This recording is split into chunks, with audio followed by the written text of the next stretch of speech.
diagnosed, not knowing what it was, never hearing of it, feeling alone and by yourself, that can really affect you. Antoinette Curry is talking about lupus. She's been battling the autoimmune disorder for more than a decade. Lupus has changed Curry's life and her appearance, leaving her with scars that can't be erased. The Fox Medical Team's Beth Galvin joins us now with more of Curry's story. And Sine and Tom, lupus has taken a lot away from Antoinette Curry. It ended her modeling career. It took her confidence for a while, and some days it left her simply fighting to survive. But Curry says lupus also gave her a mission. People call her a lupus warrior, and it's a title that Curry has earned. So start out with a little bit less and just warm it up. Getting a touch-up at the Lenox Square Sephora, Antoinette Curry is finally making peace with how lupus has changed her face after a decade of struggling with it. I felt like I was ugly. Felt like nobody would really talk to me. In 2007, Curry, who's now 33, was working as a part-time model when she says her hair began falling out and she grew so fatigued it was hard to function. She was diagnosed with lupus. I had no clue.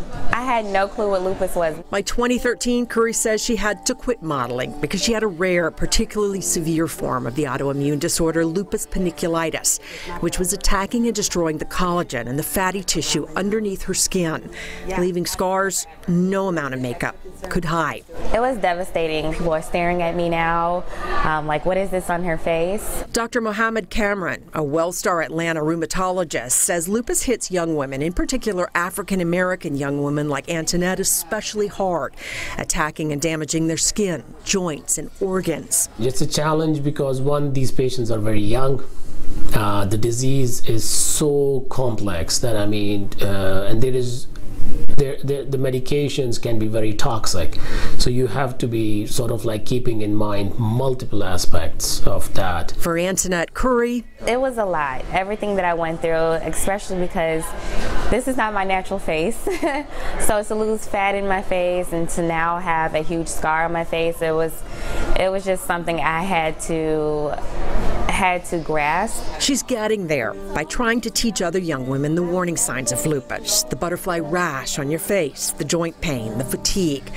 And Curry's managing her own juicing business with the flare-ups that come with lupus. In March, she landed in the hospital and nearly died from a pulmonary embolism, or a blood clot in her lungs. And then on top of that, in the hospital, she caught the flu. It was hard because you didn't know what the end result was going to be. And nobody thought you was going to be here, but you're still here. And there's a reason why I'm still here. God left me here for a reason.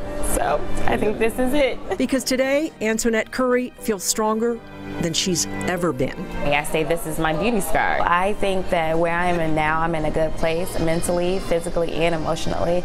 And that's important. And you saw there that Curry was getting some makeup tips from NARS makeup artist Yannick Proctor. She works with clients who has lupus, and she gave a lot of good ideas, like using a very small amount of product if you have a rash or uneven skin, using your fingers to blend it and warm it up. And Curry says she hopes that her story and sharing her story will really help other people, not just young women, but people in general who are struggling with a chronic illness like lupus. She just wants people to know there's hope, there's life after this diagnosis. And she's certainly a warrior and an inspiration. Absolutely. That's a lot to overcome. Yeah. Tremendous spirit. Beth, thanks.